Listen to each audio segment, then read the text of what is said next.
24 ঘণ্টাৰ সময়সীমা বান্ধি দিছে সেই ড্ৰাইভাৰজনক অপদস্থ কৰা সেই যুৱতীগৰাকীক আৰু 24 ঘণ্টাৰ পিছত যদি 24 ঘণ্টাৰ ভিতৰত যদি ক্ষমা নোখোজে তেতিয়াহ'লে তাৰ পিছত ক্ষমা খুজিলেও কিন্তু সেই ছোৱালীজনীক ক্ষমা কৰি দিয়া নহ'ব বুলি এতিয়া এই মুহূৰ্তত খবৰ আহিছে।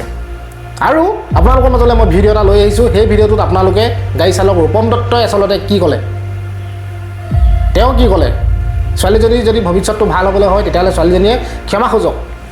কাৰণ ক্ষমা খুজিলে কোনোবা সৰু হৈ নাযায়, ক্ষমা খুজিলে মানুহ আচলতে মহানহে হয়, তাই ভৱিষ্যতটো ভাল হ'ব।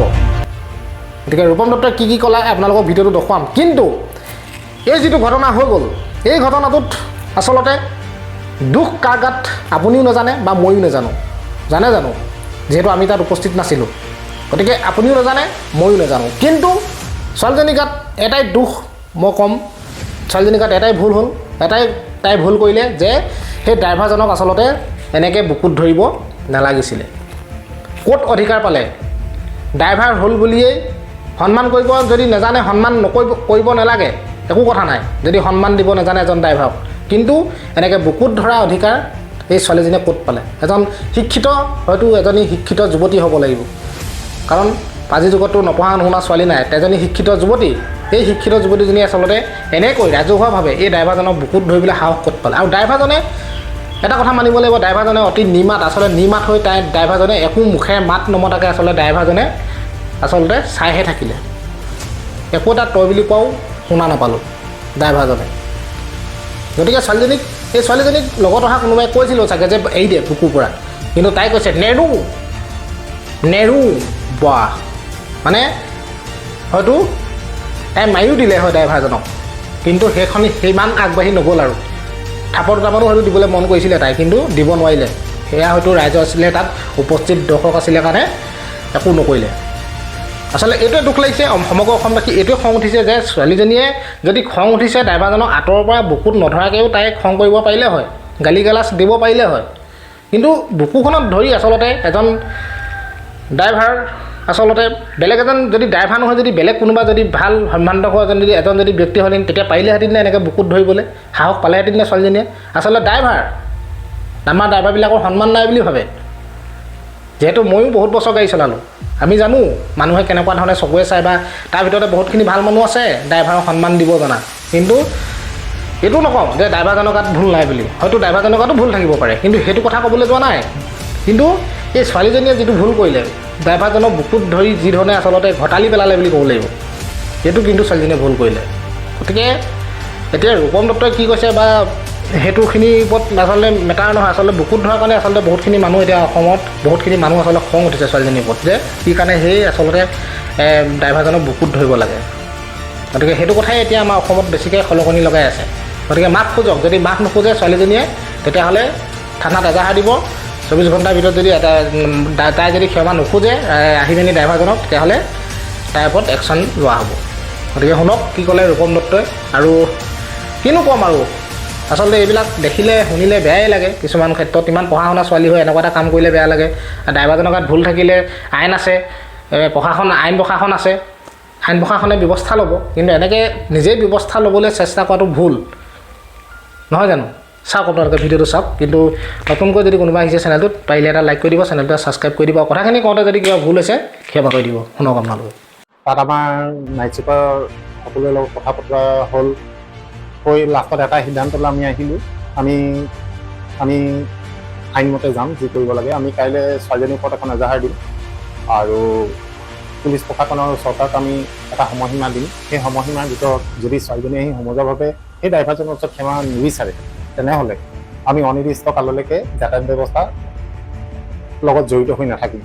মানে আমি কৰ্মবিৰতি এটা ঘোষণা কৰিম। এই কৰ্মবিৰতিত আমাৰ লগত থাকিব আল্ট্ৰাবাছ চালক সন্থা, সদৌ টেক্সি চালক সন্থা, অটো, যিকোনো ট্ৰাক পৰিবহণ বিভাগ, সকলো ধৰণৰ যাতায়াত ব্যৱস্থাৰ লগত জড়িত সকলো ড্ৰাইভাৰে আমাক সহযোগিতা আগবঢ়াইছে।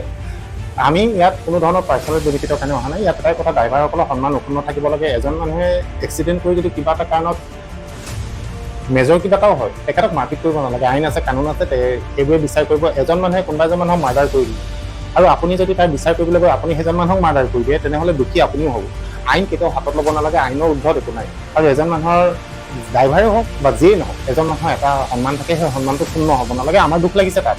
ইয়াত মই এবাৰো কোনো এটা ভিডিঅ'ত পোৱা নাই ড্ৰাইভাৰজন শুদ্ধ বুলি। যিহেতু কাজিৰঙাৰ মাজত এক্সিডেণ্ট হৈছে, সেইটো প্ৰতিজন ড্ৰাইভাৰজনে তাত 40 ওপৰত গ'লে ফাইন, আৰু সেইটো ফাইন পুলিচে ৰখাই নকৰে বা বনৰক্ষী কৰ্মীয়ে ৰখাই নকৰে, সেইটো মালিকৰ একাউণ্টত যায়, ডাইৰেক্ট আপোনাৰ কাটি দিয়ে। সেইকাৰণে কোনো গাড়ী তাত অভাৰ স্পীড থাকিবই নোৱাৰে। প্ৰথম কথা, কাজিৰঙাৰ মাজত পহৰা মেইন জেগাত য'ত আটাইতকৈ বেছি ফাইন কাটে, সেই জেগাত কেতিয়াও 40 ওপৰত গাড়ী থাকিব নোৱাৰে। তাত কিছুমান মানুহে মোক বিৰোধ মন্তব্য কৰিছে, আপুনি দেখিছে নেকি? মই নাই দেখা। আপুনি তাত দেখিছে নেকি? আমুক কৈছে নেকি, তামুক কৈছে নেকি? আপুনি উকালতি মাৰিছে, আপুনি বাছৰ অভিভাৱক নেকি, ড্ৰাইভাৰৰ অভিভাৱক নেকি? হয়, মই ড্ৰাইভাৰৰ অভিভাৱক। মই অপেনলি কৈছোঁ, মই ড্ৰাইভাৰৰ অভিভাৱক। ড্ৰাইভাৰ কিবা এটা বৰ ৰূপম দত্তই মাত মাতিব, আজীৱন মাতিম, কিয়নো মই নিজে ড্ৰাইভাৰ হয়। সেইকাৰণে সদায় মই মাত মাতিম।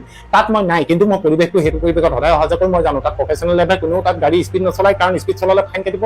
ফাইন কাটিলে মালিকে তাক বাছৰ পৰা নমাই দিব, তাৰ চাকৰি যাব। তেনেকুৱা কাম কোনো বাছৰ ড্ৰাইভাৰে নকৰে। তাত 40 লিমিট, 40তে গাড়ী যাব। কোনো তাত যদি বেছি স্পীড যায়, সৰু গাড়ীবোৰহে যায়, ডাঙৰ গাড়ী কেতিয়াও নাযায়। এইটো কথা আপোনালোকে মনত ৰাখক। ছেকেণ্ড কথা, ছোৱালীজনী মৰমৰ গাড়ী আছিলে বুলি তাই আইন হাতত ল'ব নেকি? এজন 50 বয়সৰ মানুহৰ বুকুত ধৰিব নেকি? আপোনাৰ খং উঠিব পাৰে, খং উঠিলে আপুনি বেলেগৰ সন্মান কেতিয়াও হানি কৰিব নোৱাৰে। সেইকাৰণে কাইলৈ আমি ইয়াৰ ওপৰত এটা কেছ দিম, ছোৱালীজনীৰ ওপৰত। অনুৰূপভাৱে তিনিচুকীয়াতো কেছ দিব। অসমৰ বিভিন্ন প্ৰান্তৰ পৰা তাইৰ ওপৰত কেছ দিয়াৰ কথা আছে। আৰু সৰু ছোৱালী, উঠি অহা ছোৱালী, তাই এখনৰ খঙৰ ভমকত কিবা এটা কৰিলে তাই আহি মাফ খোজক, আমি ধৰি নাথাকোঁ। আৰু তাই যদি মাফ খোজে, তেনেহ'লে তাই কোৰ্টলৈ দৌৰিব লাগিব। তাই বহুত অসুবিধা হ'ব, আৰু তাইক এটা চেকআপ কৰিব ময়ো নিবিচাৰোঁ। এজনী উঠি অহা ছোৱালীক চেকআপৰ সেইকাৰণে ভালকৈ তাইক এতিয়াও বুজাই আছোঁ।